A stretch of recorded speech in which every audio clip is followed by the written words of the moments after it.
ఏపీలో కూటమి సర్కార్ ఏర్పాటుతో ఆ మాజీ వైసీపీ ఎంపీ అష్టదిగ్బంధనంలో చిక్కుకుపోతున్నారు. వైసీపీ అధికారంలో ఉన్న 5 ఏళ్లు ఓ సామ్రాజ్యాన్ని ఏర్పాటు చేసుకున్నట్లు తానే రాజు అయినట్టు చలామణి అయ్యారు ఆ మాజీ ఎంపీ. ఖాళీ స్థలం ఉందని చెవిలో పడితే చాలు అన్యాక్రాంతం చేసేసి ఆయనకు ఎదురే లేదనేలా వ్యవహరించారు. 20 సంవత్సరాల తన సామ్రాజ్యాన్ని 5 ఏళ్లలో ఎవరూ ఊహించని స్థాయికి తీసుకెళ్లిపోయారు. కానీ ఊహించని పరాభవంతో చేసిన పాపం పండింది. కేసులతో కొత్త చిక్కులు వచ్చి పడుతున్నాయి. ఇంతకీ ఆ మాజీ ఎంపీ ఎవరు? ఆయనపై వస్తున్న కేసులేంటో వాచ్ ది స్టోరీ.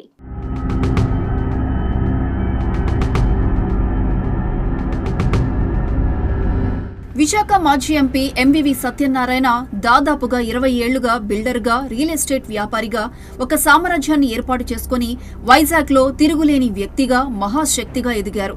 వైజాగ్ నగరంలో భారీ భవంతులు ఎక్కడ చూసినా ఎంవివి పేరు మాత్రమే కనిపిస్తుంది.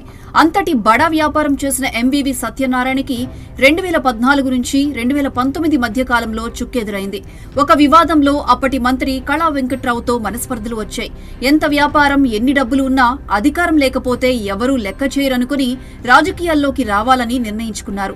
ఇలా అనుకున్నారో లేదో స్వింగ్ లో ఉన్న వైసీపీలో జాయిన్ అయిపోయి కొద్ది నెలల్లోనే విశాఖ ఎంపీగా పోటీ చేసి గెలుపొందారు.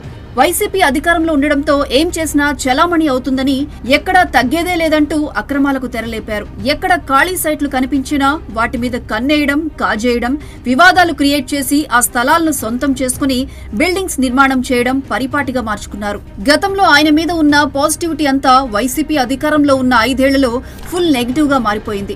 5 ఏళ్లు విశాఖ ఎంపీగా ఉన్న ఎంవివి అభివృద్ధి చేయలేదు. కేంద్రం నుంచి నిధులు తీసుకురావడంలోనూ విఫలమయ్యారు.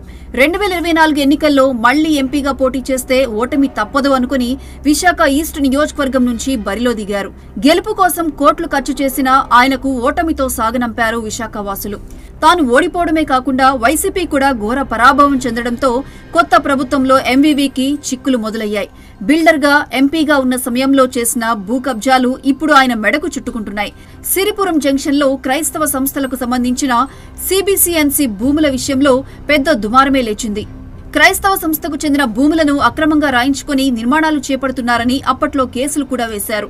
భూముల విషయంలో కోర్టులో కేసులు ఉన్నా జనసేన చీఫ్ పవన్ కళ్యాణ్ ని కలిసి న్యాయం చేయాలని కోరడంతో ఆయన ఆదుకుంటామని హామీ ఇచ్చారు. ఇక 2024 ఎన్నికల్లో ఇలా గెలిచారో లేదో సత్యనారాయణ చేపడుతున్న సిబిసిఎన్సిలోని నిర్మాణాలను వెంటనే ఆపాలని విశాఖ కార్పొరేషన్ నోటీసులు ఇచ్చింది. ఎంవివి సత్యనారాయణకి ఇది మొదటి దెబ్బ. అలానే జీవీఎంసీ నుంచి సిరిపురంలోని నిర్మాణాలకు నోటీసులు అందిన 2 రోజులు గడవక ముందే ఎండాడలో సీనియర్ సిటిజన్స్ కి ప్రభుత్వం కేటాయించిన హయగ్రీవ భూములపై నకిలీ పత్రాలు సృష్టించి భూములను కాజేశారంటూ చిలుకూరి జగదీష్, అతని భార్య ఆరిలోవా పోలీస్ స్టేషన్లో కేసు పెట్టారు. ఎంవివి ఎంపీగా ఉన్న సమయంలో ఎన్నిసార్లు ఫిర్యాదు చేసినా పట్టించుకొని పోలీసులు ఈసారి మాత్రం వెంటనే 10 సెక్షన్లతో నాన్ బెయిలబుల్ కేసు నమోదు చేశారు. ఎంవివికి ఇది రెండో దెబ్బ. పేరు కోసమో, పలుకుబడి కోసమో, వ్యాపార లావాదేవీల్లో వస్తున్న ఇబ్బందుల వల్లనో, కారణం ఏదైనా కానీ ఎంపీగా ఉన్న ఎంవివి భార్యని, కొడుకుని, సొంత ఆడిటర్ జీవిని గుర్తు తెలియని వ్యక్తులు కిడ్నాప్ చేశారు. ఒక ఎంపీ కుటుంబాన్ని కిడ్నాప్ చేసినా కానీ ఆ కేసుకు సంబంధించిన వివరాలను పోలీసులు ఛేదించలేకపోయారు. ఇప్పుడు కొత్త ప్రభుత్వం ఏర్పడడంతో ఎంవివి కుటుంబం కిడ్నాప్ వెనుకున్న మొత్తం వ్యవహారాన్ని బయటకు తీస్తామని స్వయాన రాష్ట్ర హోంమంత్రి అనిత ప్రకటన చేశారు. ఇది ఎంవివికి తగిలిన మూడో దెబ్బ.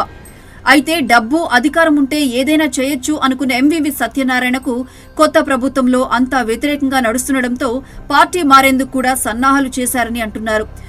వైసీపీలో ఉంటే మనుగడ సాధించలేమనుకుని బీజేపీలో జాయిన్ అవ్వడానికి ఢిల్లీ నుంచి పావులు కదపడం మొదలుపెట్టారని సమాచారం. ఏపీలో కూటమి ప్రభుత్వానికి కీలకంగా మారిన పవన్ కళ్యాణ్ అభిప్రాయం లేకుండా బీజేపీ ముందుకు వెళ్లే అవకాశం లేకపోవడంతో ఆ మార్గం కూడా క్లోజ్ అయింది. సత్యనారాయణకు ఇది 4వ దెబ్బ. కేసుల మీద కేసులు తనపై నమోదవడం, ఏపీలో ప్రభుత్వం వ్యతిరేకంగా మారడం, ఈ కేసుల నుంచి బయటపడే అవకాశం లేకపోవడంతో ఎండాడలోని హైగ్రీవా భూముల వ్యవహారంలో తనపై నమోదైన నాన్ బెయిలబుల్ కేసుకు సంబంధించి క్వాష్ చేయాలని హైకోర్టును ఆశ్రయించారు.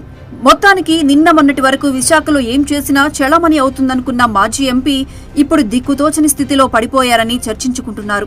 ఈ ఊహించని పరిణామాలతో భూ ఆక్రమణలు, బెదిరింపులు, నకిలీ పత్రాలు సృష్టించి భూములు దోచుకున్న ఎంవివి సత్యనారాయణ ఇప్పుడు తన రాజకీయ, వ్యాపార భవిష్యత్తు ఎటుపోతుందో అని మదనపడుతున్నారట. మరి కూటమి ప్రభుత్వం ఆయన విషయంలో ఎలాంటి నిర్ణయం తీసుకుంటుందో వేచి చూడాలి.